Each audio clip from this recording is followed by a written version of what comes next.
The courtroom fell into a deep, eerie silence. Every eye was glued to the arrogant billionaire seated smugly in his chair.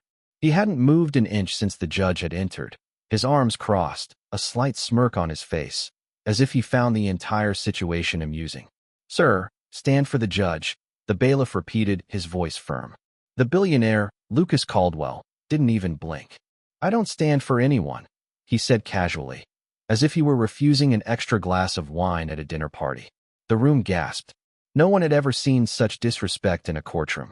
The female judge, a woman with sharp eyes and a presence that commanded respect, remained silent for a moment. "Mr. Caldwell," she finally said, her voice steady. "This is my courtroom. You will stand."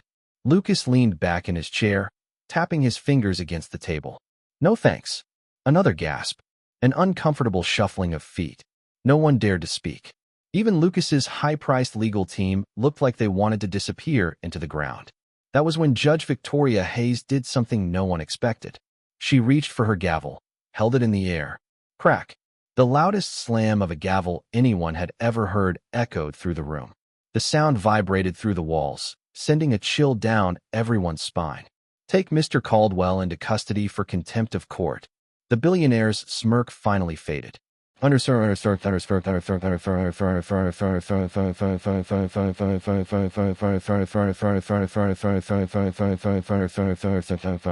Underscore. Hours earlier, Lucas Caldwell had woken up in his penthouse, stretching lazily in his silk sheets. His bedroom was larger than most people's entire homes, and outside his floor-to-ceiling windows, the skyline of Los Angeles glittered under the morning sun. His assistant, Daniel, was already waiting by the door with his schedule. "You have a court hearing today," Daniel reminded him. Lucas barely listened. "Not worried," he said, grabbing his espresso from the marble counter. "I have the best lawyers in the country." Daniel hesitated. "Sir, this judge, Victoria Hayes, she's not someone who can be easily swayed." Lucas let out a laugh. "Please, everyone has a price." Daniel didn't argue, but the worried look in his eyes said everything. By the time Lucas's black Rolls-Royce pulled up to the courthouse, reporters swarmed him, flashing cameras and shouting questions. He ignored them, walking in with his usual air of confidence. Inside, the tension was thick. His case was high-profile, accusations of fraud, mistreatment of employees, and bribing officials. The media had already labeled him the untouchable billionaire. Lucas, however, wasn't worried. He knew how to play the system. Then Judge Victoria Hayes entered. She was nothing like he expected. He had pictured an old woman, frail and easy to manipulate. Instead, she was tall, poised, and radiated authority. She carried herself with the confidence of someone who had fought battles and won. Still, Lucas barely acknowledged her. "Court is now in session," the bailiff announced. That was when it happened. "Please stand for the judge." Lucas didn't. And now, as the echoes of the judge's gavel still rang in the air, Lucas sat frozen. His arrogance had finally met a force he couldn't ignore. The bailiff approached. The audience held their breath. Lucas's expensive lawyers jumped up, scrambling for a response. But before they could say anything, the bailiff grabbed Lucas's arm. For the first time in his life, Lucas Caldwell was being escorted away like an ordinary criminal. The courtroom erupted in whispers. "What's going to happen to him?" someone muttered. Lucas tried to resist, but the bailiff tightened his grip. His lawyers were already arguing with the judge, but she remained calm, flipping through papers as if she hadn't just thrown one of the wealthiest men in the country into chaos. Lucas gritted his teeth. This wasn't over. And then, just as he was being let out, Judge Hayes looked up and met his eyes. And she smiled. Lucas Caldwell had never felt so humiliated in his life. Underscore.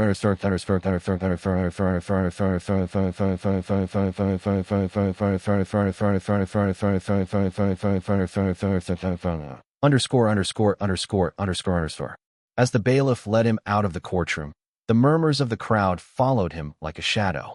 He had walked into this courthouse believing it would be nothing more than an inconvenience. Another legal game where money would clear his path as always.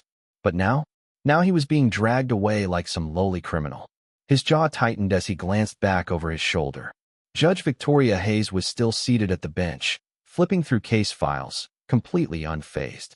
The slight, knowing smile on her face sent a fresh wave of fury through his veins. She had planned this. She wanted to embarrass him. The moment they reached the hallway, his lawyers rushed after them. "Your Honor, this is highly irregular," one of them shouted, running up to the judge's bench. Mr. Caldwell did not pose a threat to this courtroom.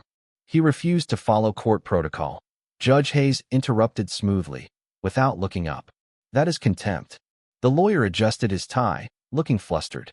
"But, my courtroom, my rules," she cut in, finally meeting his gaze. "I don't care how rich he is. I don't care how many powerful friends he has.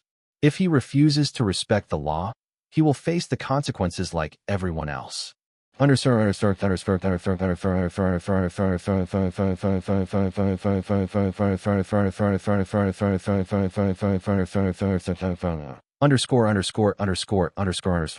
Meanwhile, in the hallway, Lucas's hands clenched into fists as the bailiff tightened his grip. "Unhand me."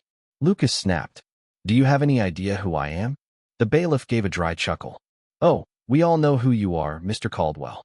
A few steps later, they reached a holding cell, a dimly lit space with a steel bench and a metal toilet in the corner. The billionaire recoiled in disgust. "You can't be serious." The bailiff opened the door. "Enjoy your stay." Before Lucas could protest, the door shut behind him with a loud clang. The sound of metal locks clicking into place sent a chilling realization through him. He was locked up. The cameras outside the courtroom had caught every second of his public humiliation. The media would be in a frenzy. His hands trembled with rage.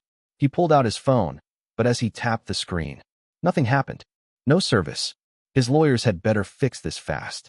He wouldn't last an hour in this place. Underscore.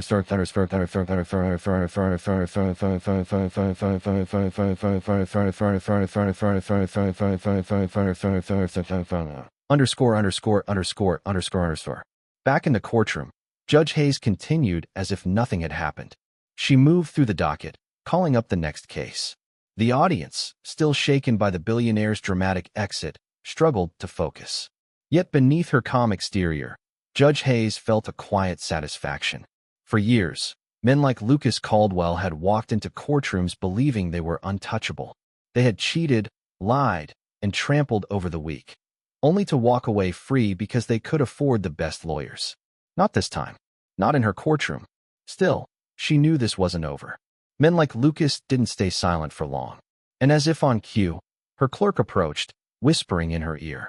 "His legal team is already filing an emergency motion to have him released." Judge Hayes sighed, setting down her pen. Of course they were. This was only the beginning. Hours passed. Lucas sat in his holding cell, his patience running thin. He had spent the last 20 minutes pacing like a caged lion, cursing under his breath. He could not believe this was happening. This was supposed to be a simple hearing. He should have been out by now, having lunch at some exclusive restaurant, laughing at how easy the legal system was to manipulate. But instead, he was stuck here. The thought made his blood boil. Just then, the metal door creaked open. A guard stepped in. "Time's up, Caldwell. The judge wants to see you." Lucas's head snapped up. His legal team must have worked their magic. Finally, he was getting out of this filthy cell. Straightening his suit, he smirked. About time. He followed the guard down the hallway, his confidence returning with every step. By the time they reached the courtroom doors, he had already planned his next move. He would make sure Judge Hayes regretted humiliating him today. Maybe a strategic lawsuit, a few well-placed political favors. He was Lucas Caldwell. He always won. The doors swung open. The courtroom was packed again, all eyes turning toward him as he entered. His lawyers sat stiffly at the defense table, whispering urgently among themselves. Judge Hayes was already seated, watching him carefully. Lucas sauntered forward, keeping his expression cool. "Well, Judge," he said arrogantly, taking a seat. "Let's get this over with. I assume you realized your mistake and decided to let me go." Judge Hayes steepled her fingers, unfazed. "Actually, Mr. Caldwell, I've decided to extend your time in custody." A stunned silence filled the room. Lucas's smirk vanished. His lawyers jumped up. "Your Honor, this is outrageous. We filed for an immediate release." "I reviewed it," Judge Hayes nodded. "And I denied it." Lucas's heart pounded. "You can't do that." She raised an eyebrow. "I can," she said calmly. "And I just did."